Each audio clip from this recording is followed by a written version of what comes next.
Welcome in. This is the DNVR Avalanche podcast brought to you by Just a bit there, with the broadcast.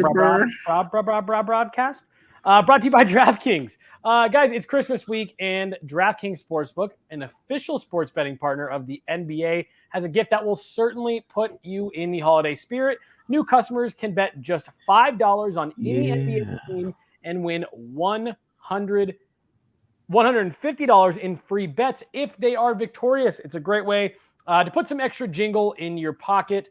All DraftKings Sportsbook customers can also get in the Christmas spirit with a holiday free bet surprise. Everyone will get a free bet up to $50 instantly as DraftKings gives away up to $10 million in prizes. DraftKings is safe, secure, reliable, and best of all, you can deposit and withdraw your cash whenever you want.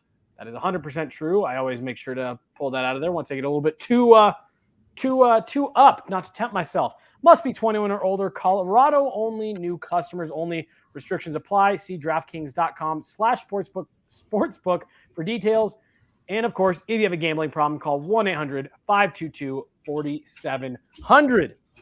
Jesse Montano with AJ Hayfleet. We are waiting on our boy Rudo. He had something kind of come up last minute. So he will be joining us. So we're gonna tread water a little bit here till he gets in. AJ, how you doing, man? How was your weekend? It was good, dude. It was very chill. It's very chill. As you can see going on behind me, we are packing. We are leaving tomorrow for Texas. Be in Texas for, I guess, the rest of this year. So damn, we are in that territory where see you next year, honk. Right. Yeah. It's a little early to start it on the 20th, but it's unfortunately true in this case. It's not like the 30th, and you're like getting wistful about that's the last time that I'll do X, Y, and Z this year. Right. Oh, how romantic! Oh man, the rest of the year. Yeah. I don't know for sure. Well, nice. No, that's awesome. And of course, since you will be in Texas for the rest of the year, AJ will be at the Dallas game. So make sure that you're locked into everything that he's going to be bringing you guys from there. I'm heading to Dallas game. Yeah. I'm heading to Vegas for that game. So we should be bringing you guys some fun coverage from the road, assuming that the road still happens. Assuming that the road still exists. Yeah. Well, since we've got a little bit of time to kill this week, we brought it up to you guys a few times that, hey, we're going to be kind of getting into just some different things that maybe we wouldn't normally get into on the show. And we're not necessarily at like a significant stopping point. We're not at the Olympic break, All-Star break, quarter mark of the season, halfway. But we're taking advantage of this week where we've got some time off to kind of reflect on what has been already in the season for the Avalanche. Good and bad. And while we wait for our boy Rudo, who's I'm sure got some opinions, we're going to kind of start. And AJ, you and I are going to kind of cram good and bad into one segment for the NHL as a whole. What has been going well? What hasn't been going well? What has surprised you? What has been a fun thing to watch? What has been a not very fun thing to watch? So I'll let you kick it off. Give me a good that you've got for the NHL so far this season, AJ. I think I'll combine a couple of things, but I think what Alex Ovechkin is doing. You took mine immediately. And I think the duo in Edmonton is phenomenal for the league. This kind of super hyper elite, like next level transcendent kind of talent and production. The feeling that you're seeing something special. It's timed perfectly with opening it up to the broader audience of ESPN and ABC and TNT. And I think that that's a wonderful, wonderful addition for just sports fans in general, people that want to get into hockey, that want to tune in and be like, all right, who are the dope guys that I have to keep an eye on? And I just think when you have the league's greatest goal scorer in Alex Ovechkin, and I think then when you have what the duo in Edmonton is doing, it's so special, man. I just think Isn't it? it's wonderful for the league, and it's easily one of the things that on a night-to-night basis you sit down and you're just like, yeah, I want to follow these teams. I want to follow these guys. I want to watch this. Isn't it crazy though that even with that going on in Edmonton, you still have fans throwing jerseys on the ice because things aren't going great?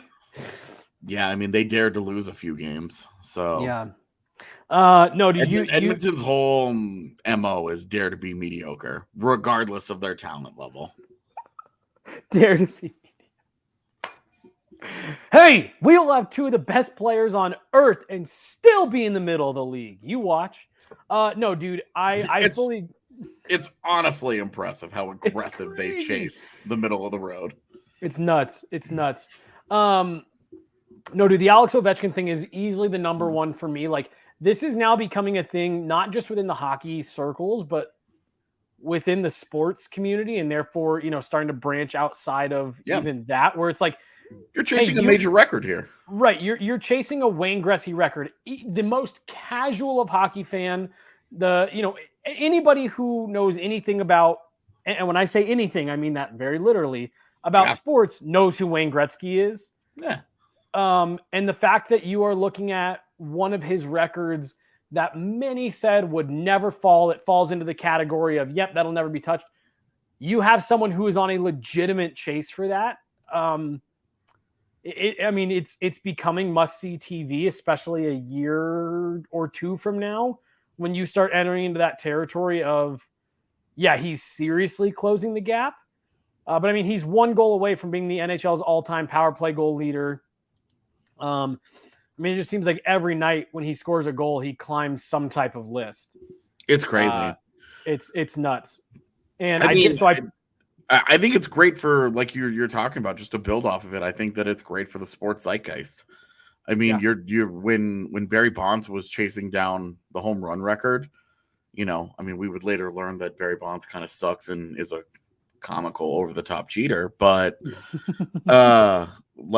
there's you can't fake what OV's doing. There's no amount of steroids that he can take that's gonna that's driving what he's doing. Well, and it's the longevity at which he's done it. Like, I mean, he's on pace right now to smash his career high, which is already, 60 goals in anything post-lockout salary cap era is amazing. Only a couple guys have done it. And I mean, he's on pace to beat that. And so I put a tweet out yesterday, and then I did a little bit of math on it. Alex Ovechkin has missed due to the league, not because of his own health, not because of injuries, not because of anything, suspensions. He has missed 157 NHL games due to lockout and COVID-shortened seasons. Yep.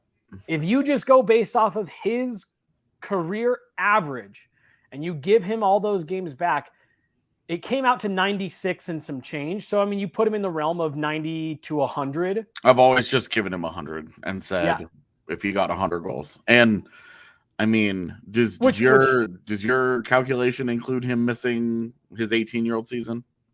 It does. Yes. Okay. Yep. So it's right there. It's right there at about 100 goals.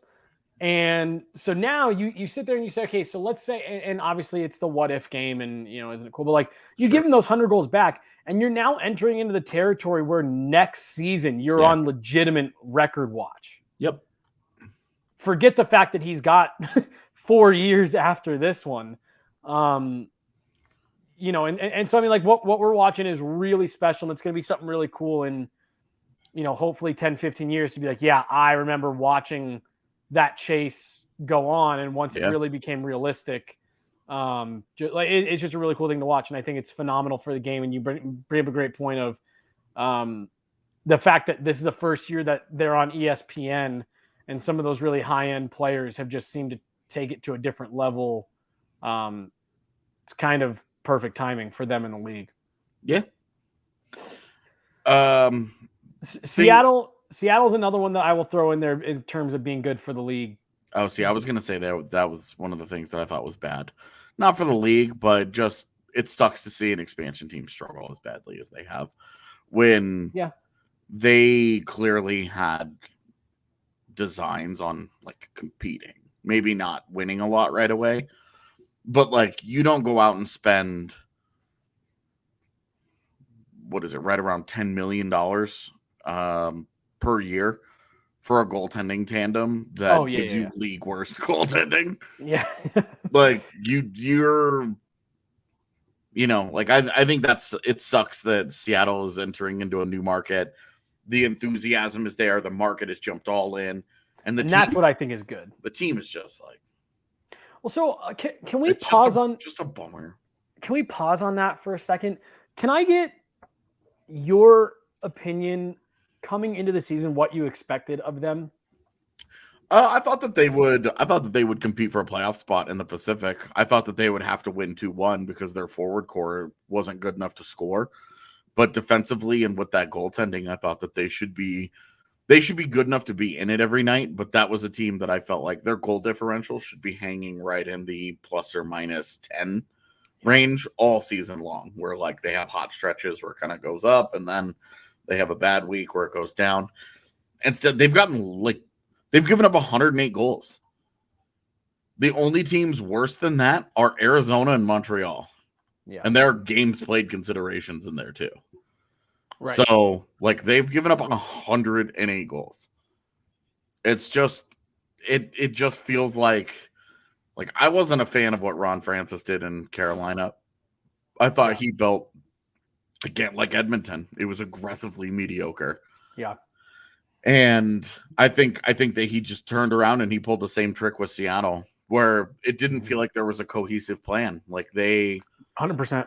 They could have tried to go harder with draft picks. They could have tried to go after Shane Wright. They could have tried to build a team that was going to compete for Shane Wright this year and Connor Bedard and Matvei Michkov next year, and gone after some of the transcendent talents and been bad and tried to develop and all that. And they could have tried to win.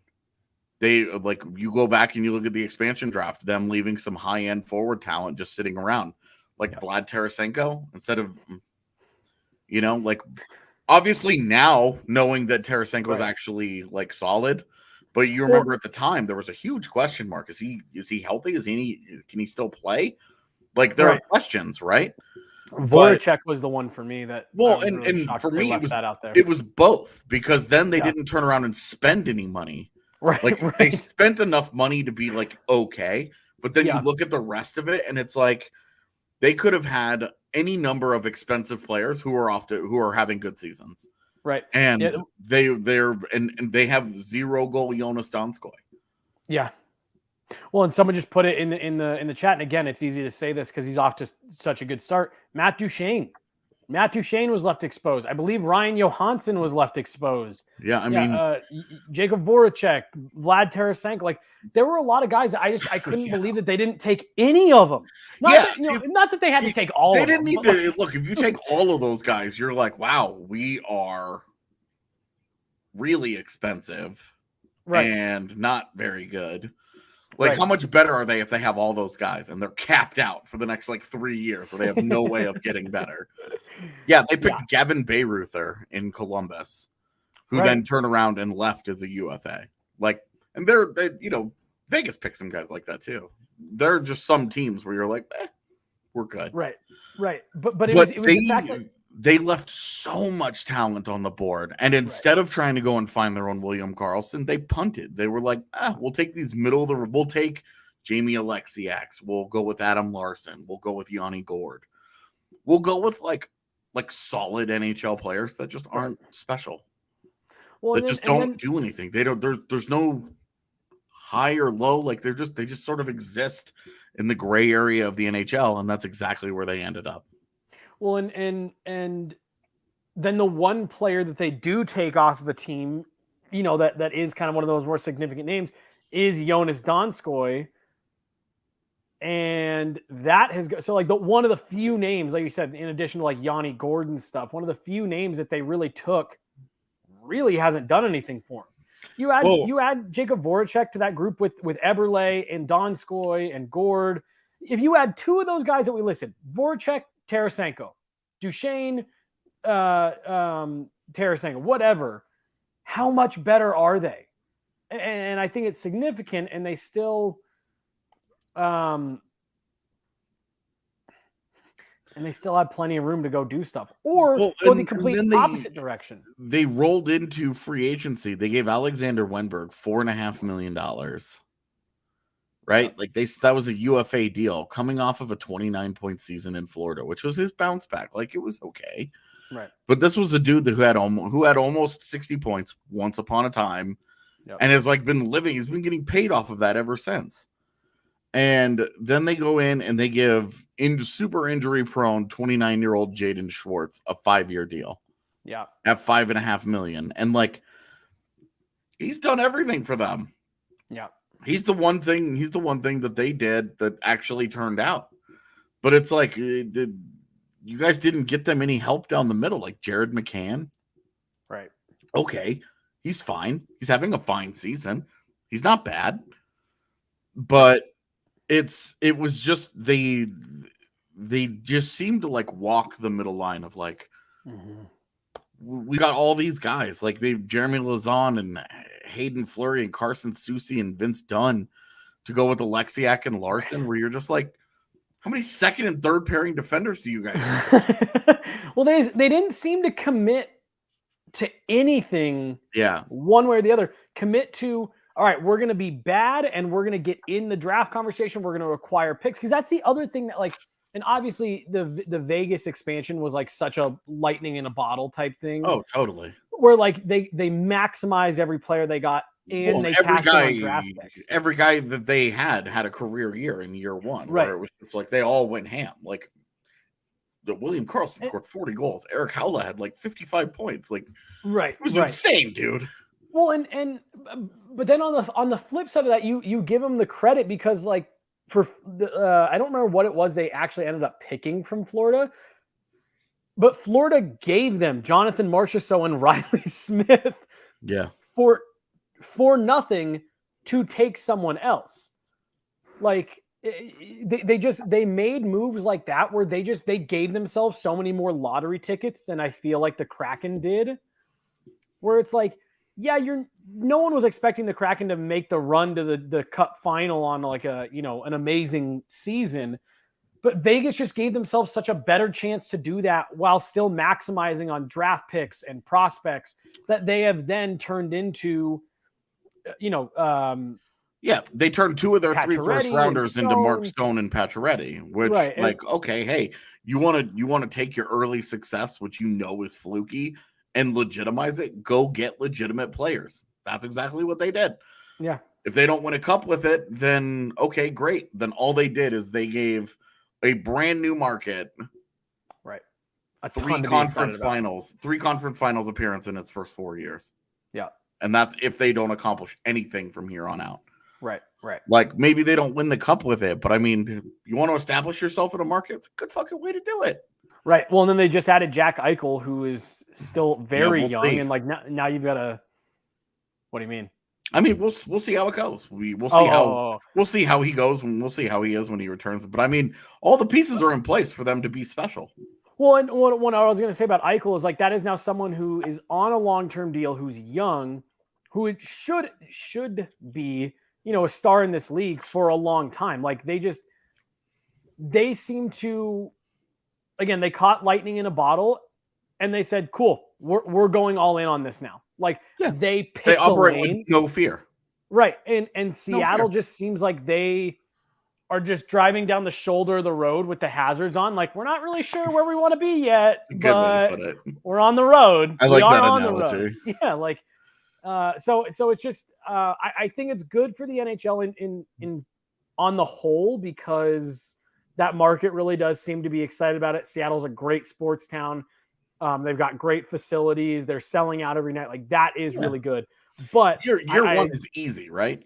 Like year one is easy, but you've got to figure out what do you want to be.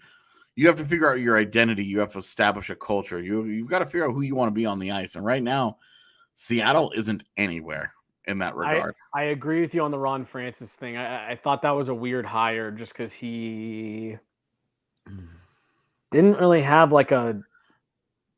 he built an okay Hurricanes team that went to a different level when they got lucky with Svechnikov and then went hard on maximizing that defense. Yeah.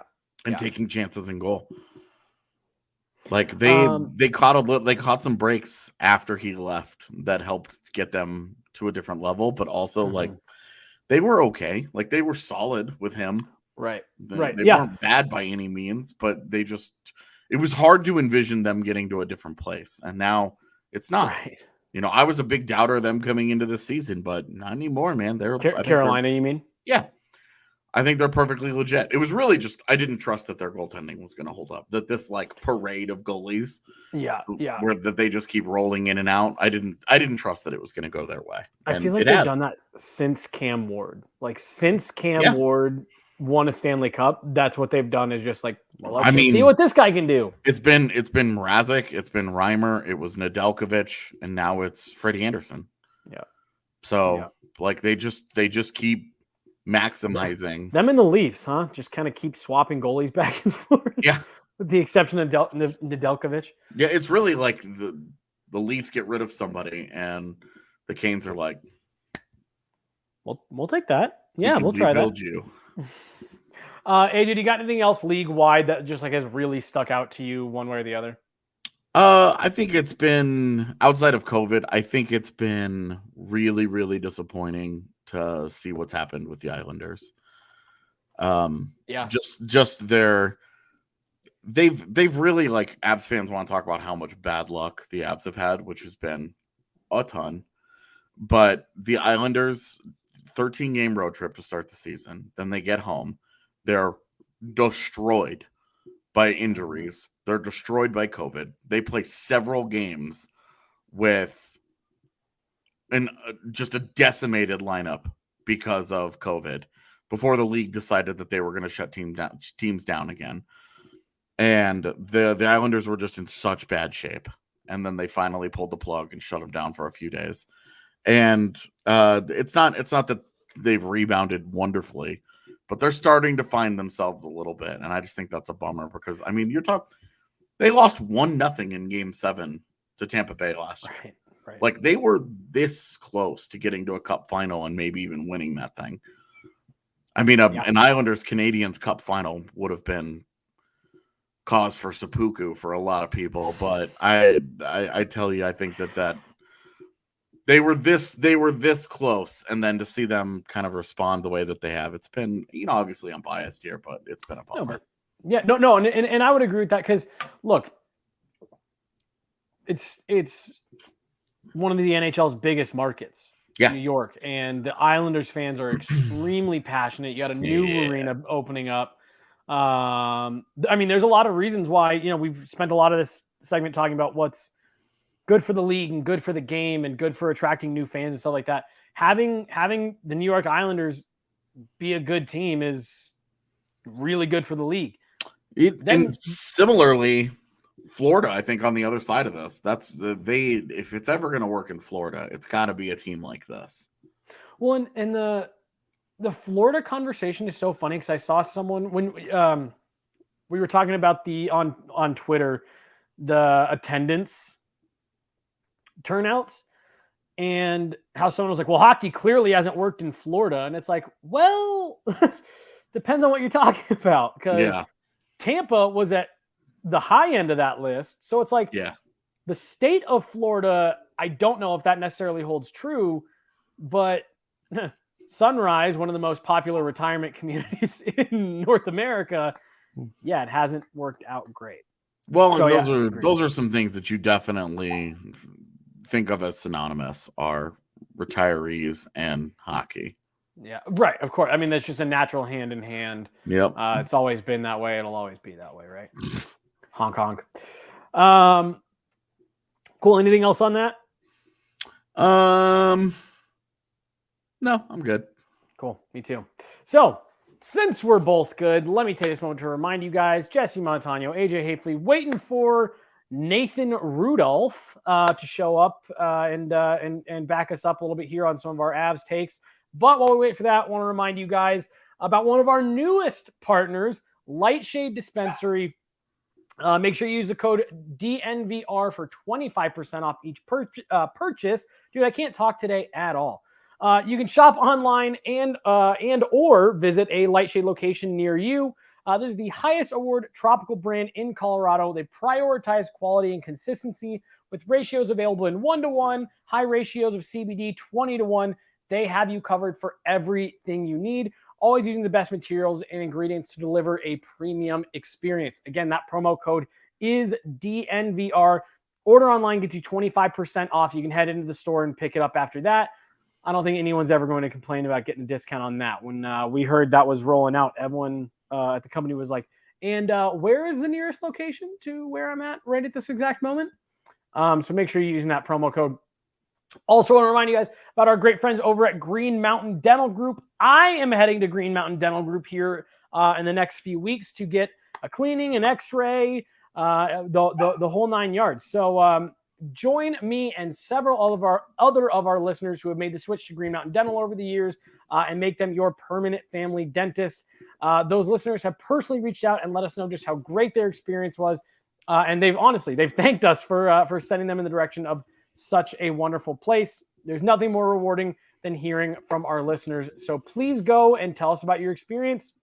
Green Mountain Dental Group is located right there in Lakewood, and they really are, guys. They're the best damn family-owned dentist in the metro area, and they are extreme Colorado sports fans, just like all of us. And remember, if you go and you get a cleaning, an x-ray, and an exam at Green Mountain Dental Group, you will receive a free Sonicare toothbrush today. This is DNVR Avalanche podcast brought to you by DraftKings. Jesse Montano, AJ Hafley, getting going on period 2 here. So let's switch this over. Let's talk more Avs focused. We've kind of gotten out some of the big things that stick out for us in the league. AJ, where do you want to start? Good or bad? Bad. Let's hear it from you first. What do you think has been one of the bad things for the Avs this year?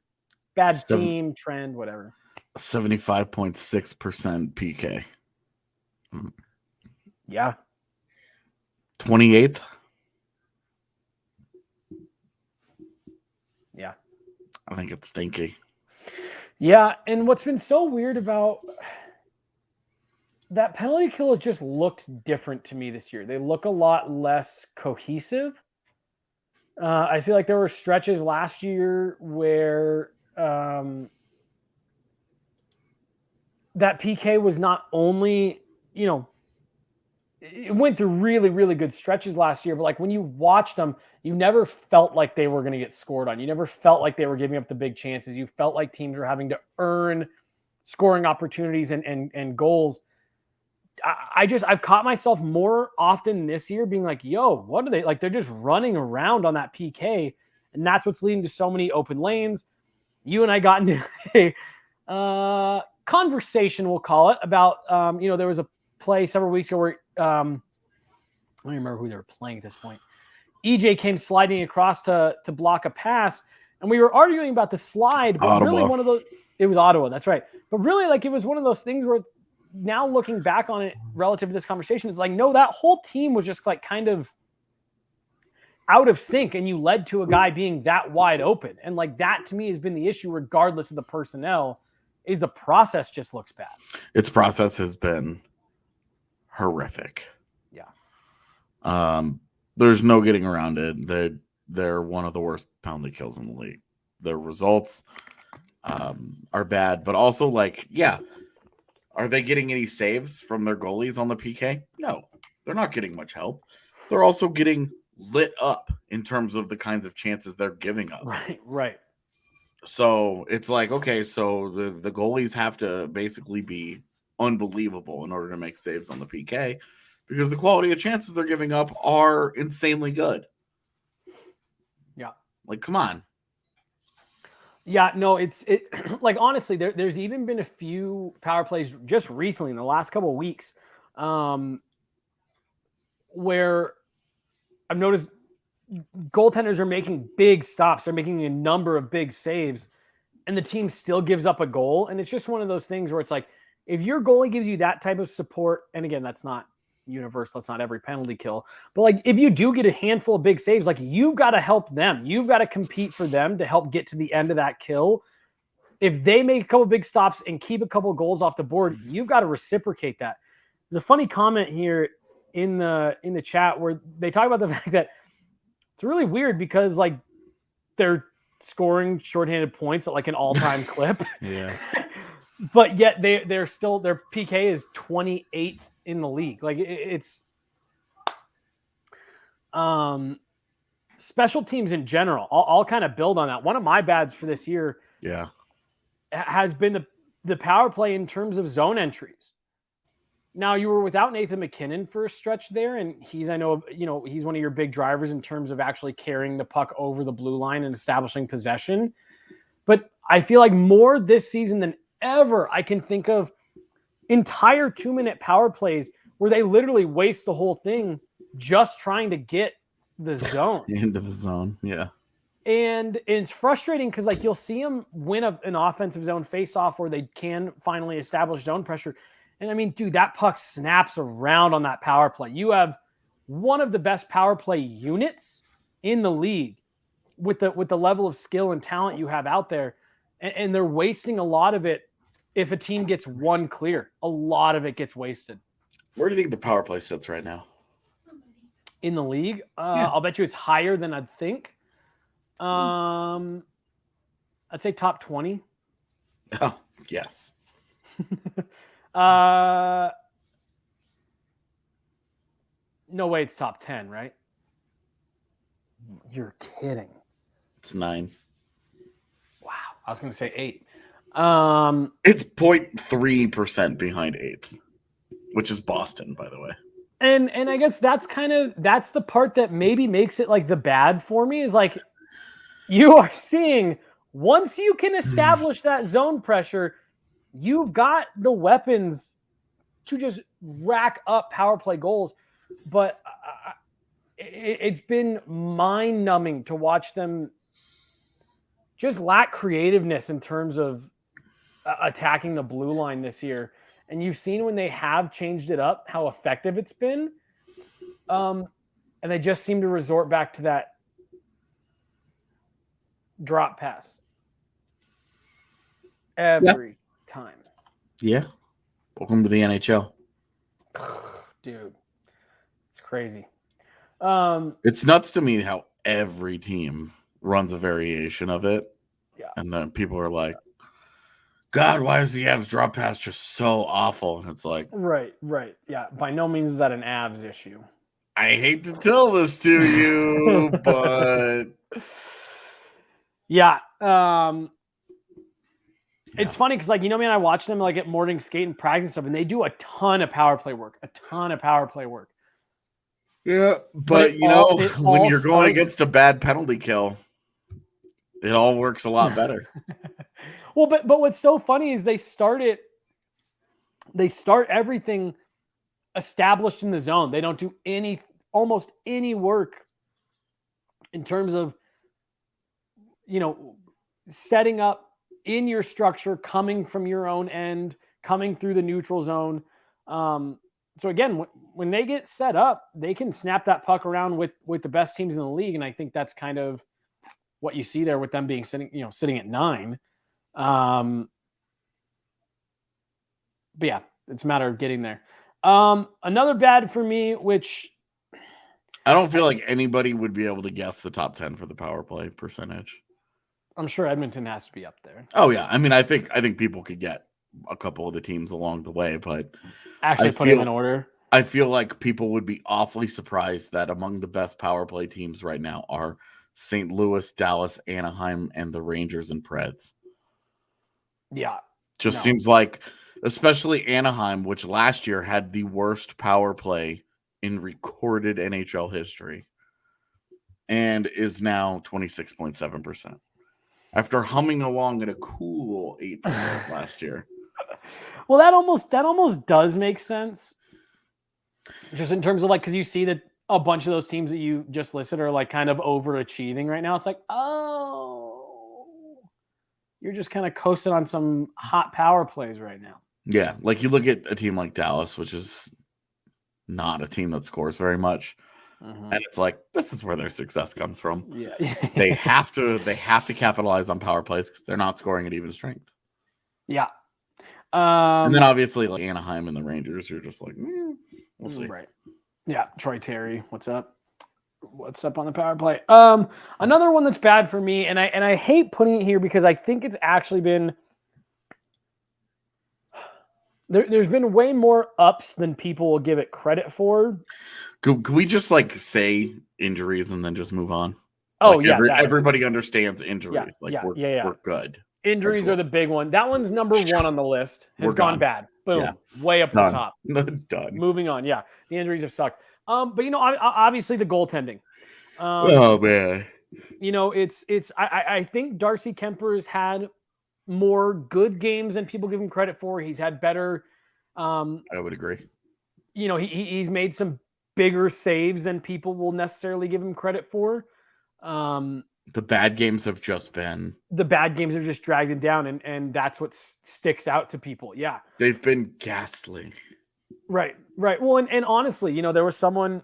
Actually, I think it was you and me. We were talking about, you know, where his save percentage was sitting, and literally just by removing the one Senators game, which you can't do because he played it, whatever. But that's a game that he came out of the net twice for equipment problems. You know, he had a goal that went off his face because him and Ryan Murray got tangled up and he couldn't move. Like, this is a good one, yeah. So you know, like there is context to it. And if you take that one game out, he's almost at a 915. This was a couple weeks ago. So 19 starts. Mm-hmm. Any guesses on how many he's had over 900 save percentage in? Let's say 14. 11. So that's still way too many. 11 to, I guess this also counts the one game against Anaheim where he only played 14 minutes because of the equipment thing. Yeah. So let's say 18 starts. Yeah. We'll just anecdotally, we'll say 18. Yeah. So 11 of 18, but 11 to 7 still isn't good enough for a starting goaltender that right.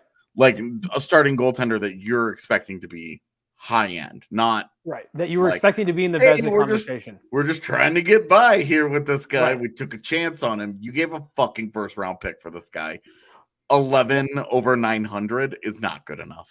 Well, and it's a guy that you brought in that, and I think pretty universally across kind of the hockey world, there were people that said, take Darcy Kemper and you take the Avs and you put those together, you may have a Vezina candidate on your hands. You've got a real Stanley Cup contender on your hands. And I still think he can get to that level. I think he's kind of missed the boat for the Vezina. But I mean, I still think it would take a crazy run. Right. But I think he could still get into that level of play heading into the playoffs, which is what you're hoping for. But just given what the expectations were, I do think that's a good stat, though, because I think if you were to ask the vast majority of fans, they would think that it's the other way. 8 good starts and 11 bad ones. And I think that just kind of proves that, no, he's been better than people say, just not to the level that people have thought. Well, the other thing is how many games in which he's given up less than 3 goals? Because it's a 3-goal league. Right. Oftentimes you get to 3, you're supposed to win. So you're trying to shut it down at 2, right? So how many times has he given up less than 3? I would say that is probably flipped, where it's close to like 8 and 11. It's 8. Yeah. So he's had he's had 2 3-goal games where he had to make 40 saves. And now, right. And there is also the other one where, like, Seattle, they give up 3 goals in the third of a 7-0 blowout. So, like, and that's why I just say, like, I definitely think that it's been a bad, but I don't want to put too much, like, anger into that, just because I think the perception out there is way worse than what the reality has actually been. Yeah, and like there are some games, like you do look at, like, say the Dallas game in Dallas, where he gives up 2 goals in the first minute, one of which is not his fault in the slightest. Right. And gives up 1 goal for the last 58 minutes of that game. Right. So, you know, like there are some things here where you're like, hey, look, it takes a village here. Right. And you and I say it all the time. It's not excuse is it's context. Yeah. Those are still real things. He still gave up those 3 goals, but yeah, absolutely. Over the course of 58 minutes, 58 and a half minutes, he gave up 1. And there was just a crazy kind of start to the game. Doesn't make those goals any less real, but yeah. But it's like that first goal is like your defense totally blows it on the first shift of the game and you give up a goal. Right. And it's like it gets hung on the goaltender. Like that set gets hung on the goaltender. Right. So I don't think anybody could argue or would argue that Darcy Kuemper has been nearly good enough. No, and then there is just one last piece of context to it. That PK is terrible. That PK cleans up it all. Yeah. How much better do those numbers look? For goaltending across the board, not necessarily just Darcy Kuemper. Yeah, I mean, you just kill off 1 extra PK every 2 games, and you're doing just fine. Right. AJ, any other bad? I've got one other teeny tiny one myself, but any other bads for you? Losing Jonas Johansson. I know people are not going to like that, but like that is a net negative bad. It happened in a weird sort of schedule where we were not doing shows, and then COVID games, yeah, and so it just sort of happened, and we didn't really get into it very much. But how did you feel about that? Man, honestly, I mean, I'm putting it in the bad for a reason. I always looked at Jonas Johansson through the lens of this is a third goaltender. This is an AHL starter that probably got a much more extended look than most AHL goaltenders get at the NHL level because there were 2 injuries that just so happened to back up to each other perfectly that kept him from ever being sent back down. He was brought in to be the third guy that if you got through multiple goaltenders, you had to go to this guy. And I thought within that lens, I thought he played just fine for the Avs. And that was someone who once Pavel Francouz came back, I felt very comfortable with knowing that, hey, look, you hope you never have to get to him as a starter for more than a game. And if he needs to come in a backup role, he's totally serviceable. If you have an injury that you need him to come in and make a couple starts over the course of 2 weeks, 10 days, you feel fine with it. I thought that was a blow for the Avs, honestly, within that context. I think you're hard-pressed to find a third goaltender at that money that turned in the results that he did for you. People are going to remember the Toronto game, sure, but he had a winning record as an Av, and I want to say his career as an Av was over 900. Let me see. Nope. No, it wasn't. 895. They really the Toronto game. The end of his Colorado tenure really sunk him. Yeah. So no, honestly, I mean, I thought that was someone who was going to be good to go down and be able to be with Jussi Sandinen a lot, talk to him about, he just got a crash course in the NHL for the last 6 months, working with NHL goalies, seeing NHL shots. I thought that was someone that was good for the organization. And the other reason, which ended up being why he left, that was a guy that you felt comfortable passing through waivers. I didn't think he'd get claimed. I really didn't. And honestly, the fact that he got the fact that he got claimed by Florida tells you exactly that there was one team that had interest in him. Yep. There was one team that had interest in him because Florida was dead last on the waiver claim wire at that exact time, and they were the ones who got him. So they got literally Jonas Johansson made it through the entire league. And then the last team that had the opportunity to claim him did. Yep. So that was one of the other things I thought was a nice feather in the cap is, hey, this is a guy that's serviceable enough as a third goaltender that you probably don't have to worry about other teams taking him. And lo and behold. Well, and so much of that, it's not even so much about the goalie as it is just the timing. Right. If a team just needs somebody at the time, and there's a guy out there on waivers, just claim him. Yeah. If Scott Wedgwood just happens to be out there, just claim him. Yeah. And then you deal with it later. He has to stay on Florida's roster for a month. Or if they try and send him back through waivers, the Avs can reclaim him. Reclaim it. They get priority reclaim. So, right. You just wait, and then we'll just see how it goes. But I didn't think it was that big of a deal. I was really blown away the anger where people were like, what is the Avs front office doing? Why are they doing this again? Where it was just like, I get it. You're mad because it's your default position. Right. Yeah, and again, just odd. The point that I made constantly, both in defense of JoJo and, when he left, in terms of like, yeah, it sucks. It's not that big of a deal. He was your third goaltender. Yeah, and now that your first two are healthy, you're like, hey, you're right back to being like, this position doesn't really matter that much. Right. And honestly, as a true Stanley, if the Avs are going to win a Stanley Cup, it wasn't going to have anything to do with JoJo. It was going to be Darcy Kemper, Pavel Francouz carrying the load, carrying you to the Stanley Cup.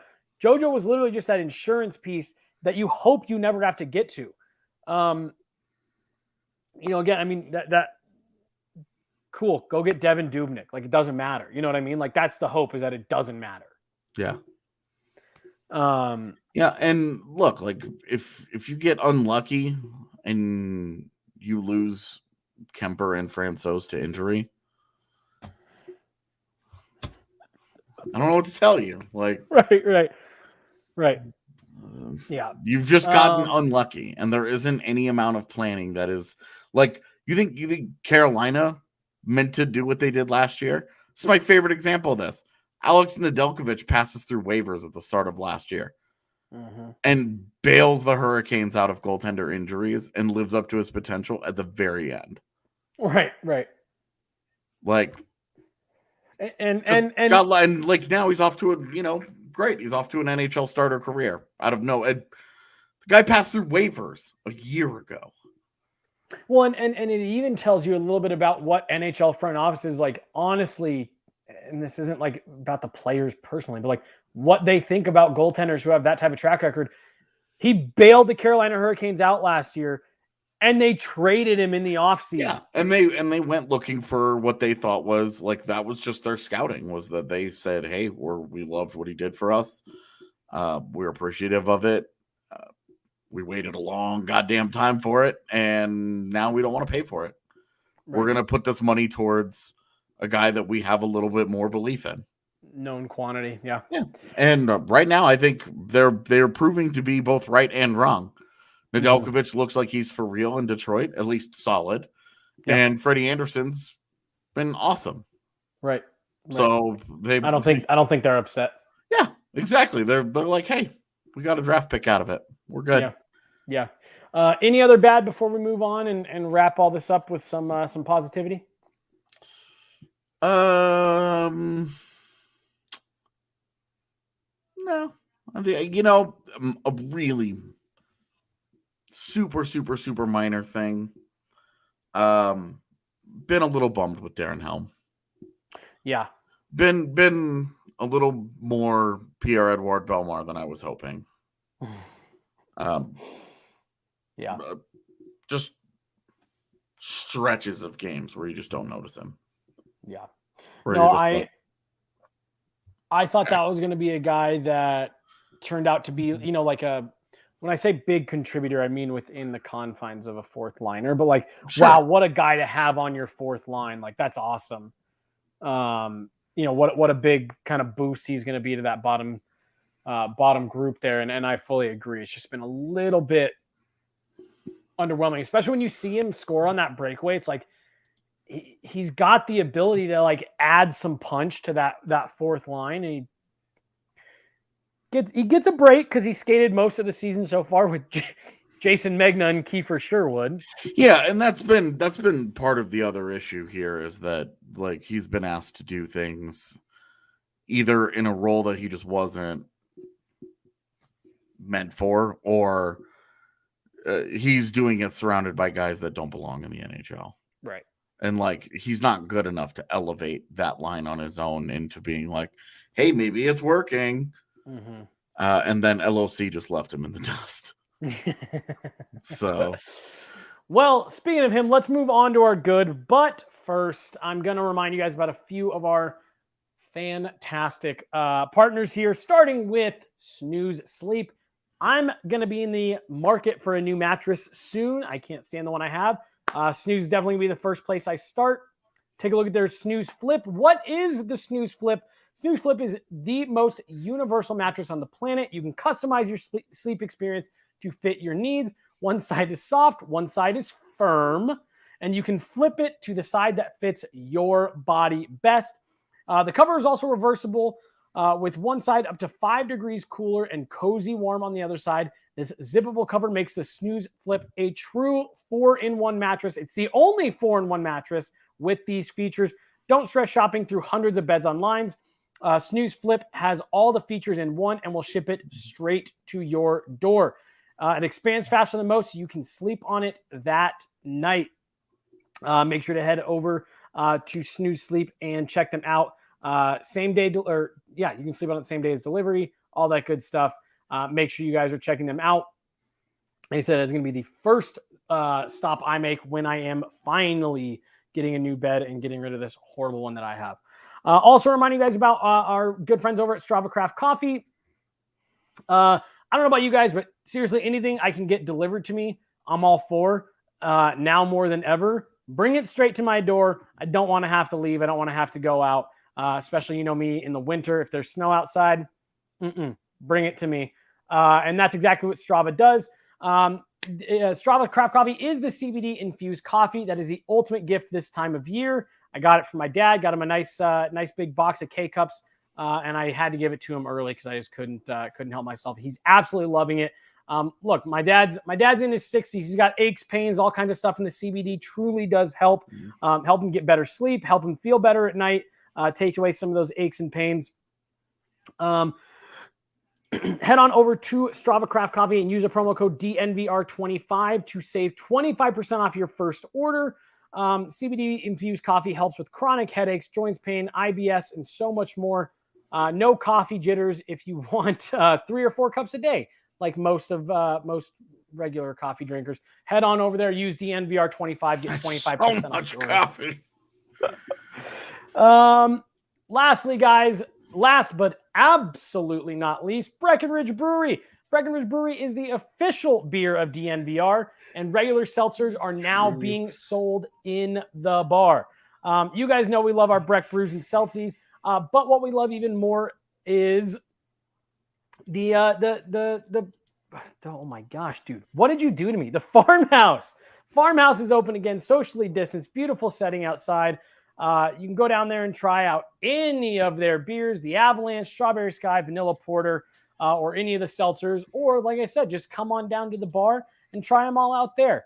Call 303-803-1380 and for pickup and use the promo code DNVR to save $5. This is the DNVR Avalanche podcast brought to you by DraftKings, Jesse Montano, AJ Hafley. I think we are just punting on Rudo for this one. I'm assuming. As he's out taking care of some last-minute errands. So, AJ, I alluded to it. I'll start this off. Talking about some of the good here for the Avs, and especially when you look at that contract that he just signed, Logan O'Connor has to be near the top of the list of the good for the Avs this year, especially when you're talking about unexpected positives. He's right up there. Yeah. Leads the league in shorthanded points. True. Looks like he's finally starting to find some finish to his game as well. The highlight, obviously, being the 2 goals in 22 seconds in New York. A couple just beautiful goals on a breakaway. That was fun. Nasty toe drag. This is $1 million player you've got for 3 years after this one. It was a good time, man. That was a fun day at the office.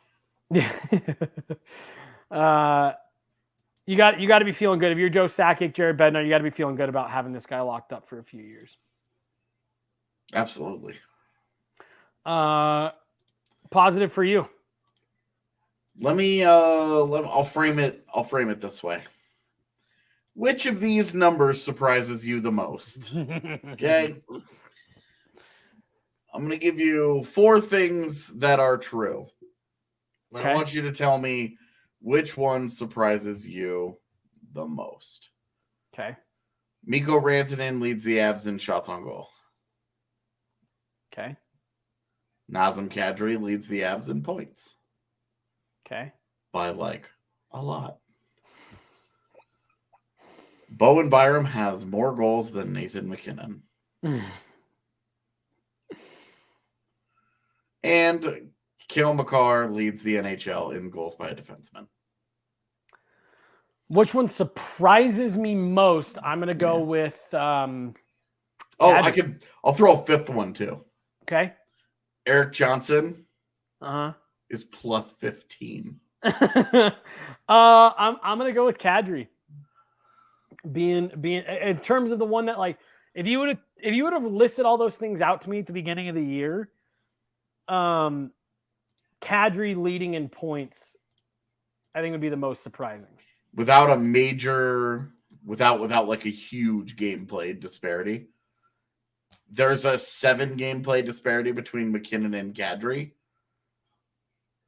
but there's an 8-point disparity between Kadri and second place Mikko Rantanen. Nazem Kadri has 38 points in 24 games. Yeah, dude. What the F? And I mean, obviously, this goes without saying, given that his point totals are so much higher than his games played. But I mean, like, dude, he's just scoring. He's just putting up points in globs. Like, he's not having many like 1 assist night. It's like 2 points, 3 points every single night. Yeah, since November 27th, this is just, I'm just looking at his game log. He has 7 games played. 4 of them are multi-point games. Yeah. And he has points in all those games. Right. So he only has 3 games in which he has just the 1 point. And then the other 4 games are multi-point games. And then the 5 games before the Dallas game in Dallas, where he didn't register any points, were all multi-point games. To your point of, he's just rolling in points this year. Right. And I mean, they're also, and look, I know there's a lot of talk about like, oh, well, everything's important, everything's whatever. But like, he's not getting cheapy points when it's 6-1. You know, like he's putting up points. I mean, he is games. But he's picking up like the first 3 points of the night. He's involved in 2 of them. Right. And then he's also involved in slamming the door shut. Yeah. So he's done what Nathan MacKinnon has done, and Nathan MacKinnon has been the 2C in terms of production. And that's only because of his games played, mind you. Right. Which I was going to say, he's at 24 points in 17 games himself. Yeah. Not too bad. Yeah, and considering they're legitimately playing on different lines. Those are not guys who are playing together, getting fat together. They're getting fat separately. Yeah.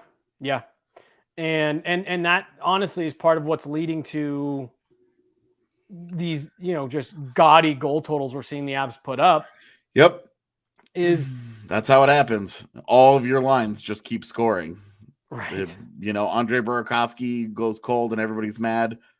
Got 12 goals. Val Nichushkin has 10 goals in 18 games. The guy that went 92 straight games without a goal has 10 goals in 18 games. Which I still can't get over the fact that Vegas set that line at 92.5 games in between NHL goals, and he scored in the 92nd. Scored in the 3rd period of the 92nd. It just makes you really think like, are these dudes just good at this, or are they real life time travelers just taking everybody's money? It really does make you, when something like that happens, where you're just like, what? Yeah.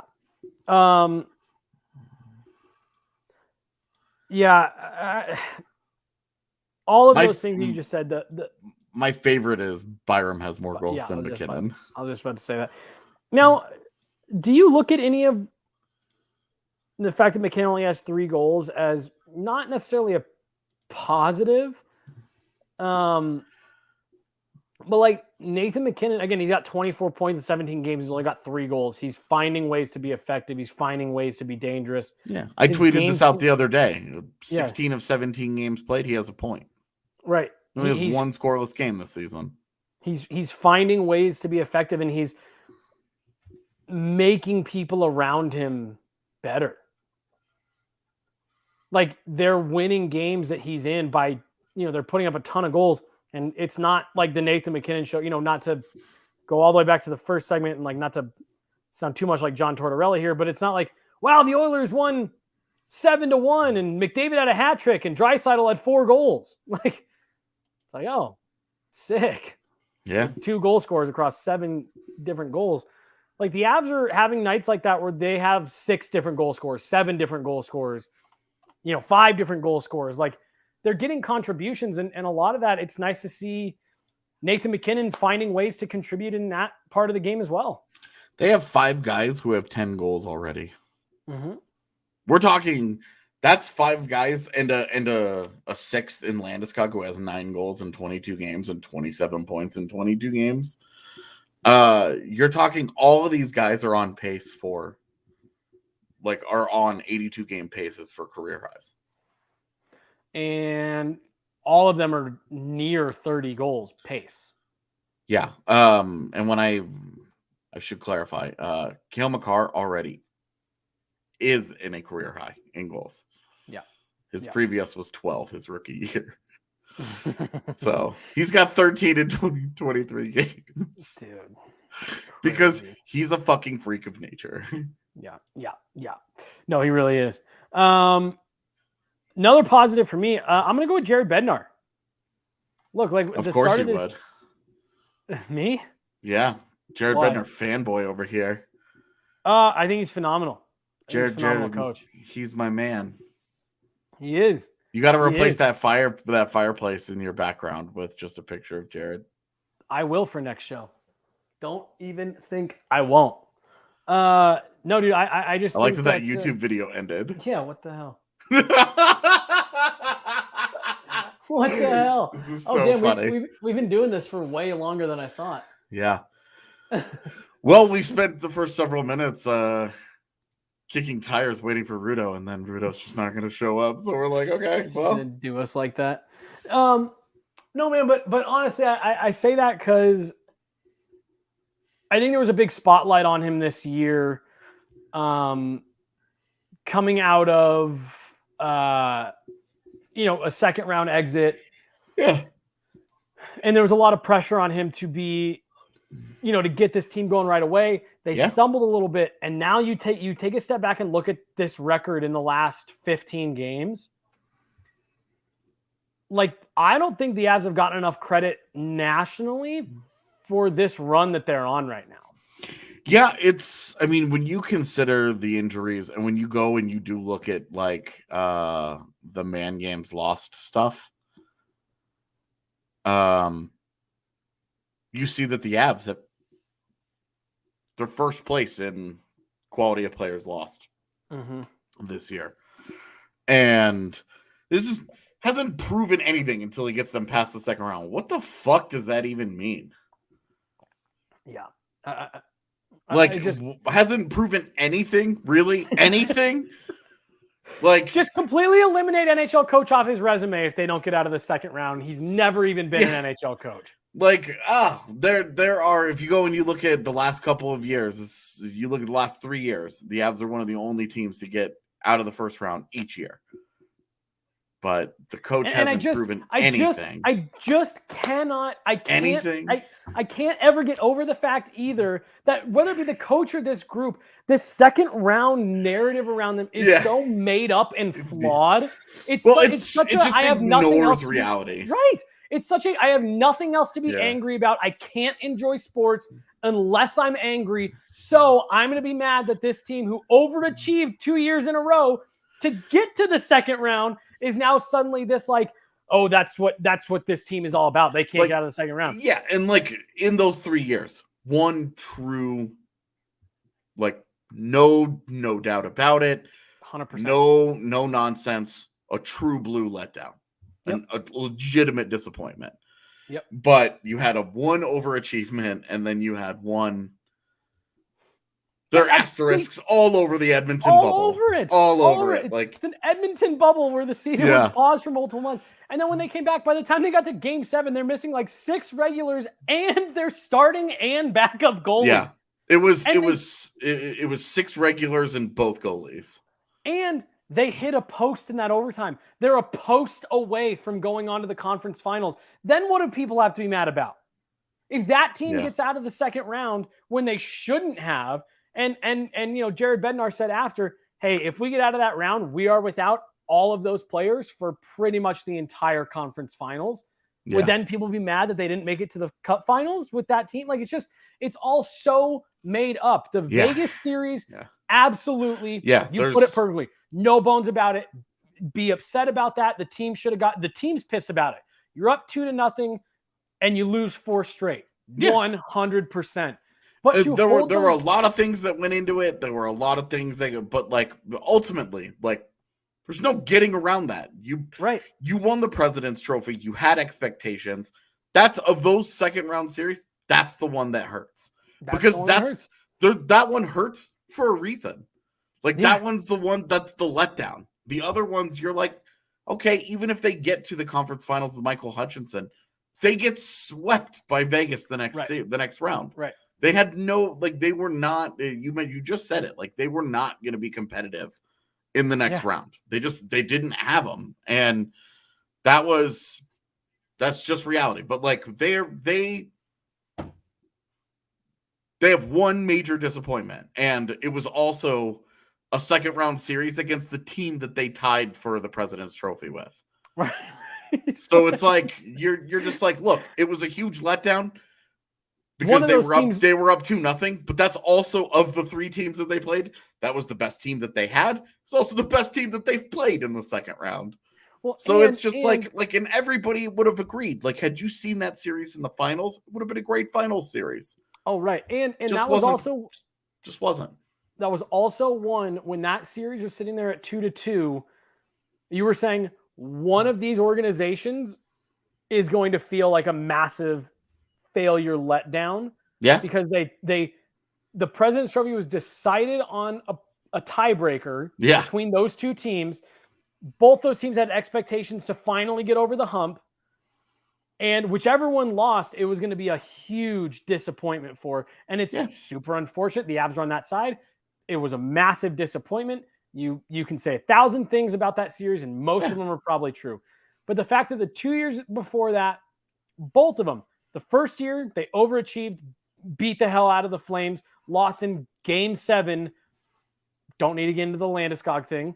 Well, and it's also like, oh, wow, we're supposed to give the Avs credit because they beat an overrated Flames team and then like the 11th rated Coyotes or then like the second worst team to make the postseason in the Blues. Like, oh, we're supposed to be impressed because they did that. And it's like, all right, if it was so fucking easy, why couldn't Nashville beat those same Coyotes? Why is it that the Coyotes won a series to get there? And why is it that they're one of the only 2? I think they're one of only 2 teams to get out of the first round. All 3 of those years. If it's just that easy, right? Why aren't other teams doing it? Right. So I would imagine it's not worthy of hanging a banner. If that's the high mark in an era, that's not good enough. Not nearly good enough given the talent on hand. But that's not the argument. It's always just like, oh, wow, they made the second round. And I'd have to imagine that, like, come on, dude. You think people in Buffalo wouldn't straight kill a motherfucker to get to the second round of the postseason? Like, come on. And there was a time not that long ago that Avs fans would have felt that way too. Right. The other team, I'm assuming, is the Islanders. Yeah. And you look at where they're at right now, and it's like what the Avs are doing over this stretch right now. Like, it is tough to do. It is tough to do, and this goes all the way back to my initial point of why I think Jared Bednar has ultimately become a positive to this point in the season, because this team was at a tipping point when this season started. They could have gone kind of the way that we've seen the Islanders go and struggle to stay near the top, or they could go the other direction. And given the man games lost and all that stuff, I think he's done a really good job of putting this team back in a competitive spot. Yeah, look, points percentage, they're 1, 2, 3, 4, 5, 6, 7. They're 8th in the NHL. Mm-hmm. Like, they're 8th in the NHL. Like, and you consider they have played 0 games with their 100% lineup. Yep. They haven't spent a single minute this season with their optimal lineup on the ice. So it's not nothing, man. He's done a good job navigating some really, really murky territory. Yeah, they were 4-5-1 to start. 4-5-1, and since then they have gone 13-3-1. Yeah, gotta feel pretty good about that. Yeah, I agree with Edwin. Look, if they don't get past the second round in the next 2 years. Yeah. This year, the next year, like, look, those first couple of years come with the caveat that they were on the ascent, and then the second year was obviously the injury Edmonton bubble weirdness, which likely will never be repeated again. Right. Like, just totally bizarre atmosphere where you're just like, what the fuck is any of this? Right. They don't have their home ice advantage, which they would have had. They don't have any of that stuff, right? So it's just a totally weird whatever that I'm willing to just bin entirely. But like last year, high expectations, high regular season results, second round loss for a President's Trophy winner is absolutely, that sucks. Yep, so that's a disappointment. It's not Tampa Bay getting swept in the first round, but it's a bummer. Yeah. But the next 2 years, if they lose in the second round, given the teams that they have, given the expectations around this club, it's absolute that then you're having a very real conversation. Yep. Then it's there's a totally different stigma. I don't care what kind of I don't even throw the caveat of they didn't even have Nazem Kadri for the Vegas series. They were healthy enough to win that series. They were 10 minutes away from having a 3-0 series lead. They were this close, and they just couldn't shut the door. So it's a problem until it's not, but it's also, if you count those, if you like run with this idea that they can't get out of the second row, like you're working hard to feed a kind of a bullshit narrative. Right. Like, it's factually true, but anybody that's paying attention knows that it's nonsense. Yeah, no, I agree 100%. AJ, we're at an hour 13. Do you have anything else in terms of positives or? So, I mean, there's so many of them, right? It's weird. People are like, oh, this is a negative pod. I don't feel like I think Gabe Landeskog has kicked major ass this year, and I want to continue to shout him out. But really, outside of the Bo Byram injury, you're talking about Alex Newhook and Bo and Byram both living up to their potential early on this season, where it looks like not only do you have current generation, but you might have a legit next gen of star players. Yeah. Both of those guys look like they could be high-end impact players for you moving down the road. Yep. And that's the kind of thing that feeds the championship beast. Yeah. I mean, that's how you stay relevant for a decade. You know, you look at some of these teams that have been. You get those guys on the cheap for a year or two while you spend money on other guys in front of them. That's how you win a championship and then stay competitive for more of them down the road. So if Byram can ever get healthy and stay healthy, man, and Newhook just continues to play as well as he has, even if his points production will drop off a little bit. Right. And I mean, then you add that to 21, 22-year-old Cale Makar, and it's just... Yeah, it's freakish, man. Like, it's freakish. Yeah. No, I agree with you. I think after that first stretch of 10 games, it's been a ton of positives. And I think we could honestly, and maybe we'll have to, but we could easily do another one of these pods where we could go into more positives and negatives, just pertaining to the Avs, not even having to go full scope NHL. I think there's a lot of good stuff to talk about here, but don't want this to go to drag on too long. Thank you guys for sticking. Oh my god. Beat up the beat. Um, Jesse's worst nightmare. Did Allie take over for Yahir or something like that? Absolutely. Hi. Oh my gosh, she did. I was like, she either told you here about this or she jumped on. That is hilarious. T-shirt time. Oh, I guess I could have been reading. Yes. I didn't know that was also in there. That's amazing. Oh my gosh. Yeah, thank you. Good to see you. Good to see you. Well, on that note, let's get the hell out of here. Yeah, no Rudo today, but we'll be back at it tomorrow. AJ will not be on tomorrow. He's going to be driving safely to Texas. So it'll be me and Rudo, and I don't know, maybe we'll grab someone else, and maybe Allie will continue to torment me all day. Keep coming back. I'm going to have more festive fireplaces going all week leading up to Christmas. AJ, drive very, very, very safe, sir. And we will talk to you at some point this week. AJ isn't signing off for the week, just the next couple days as he makes a trek. So we will definitely see and hear from him. Make sure you're following him. Make sure you're following me as we head out to be covering those first couple games back from the COVID pause. Like, subscribe, turn on notifications so you know when this show is going live and you never miss a minute. For AJ Hafley and the non-existent Rudo, Allie and Yahir, always helping make sure that you guys can see and hear us and we sound great. I'm Jesse Montano. Thank you guys all so much for listening.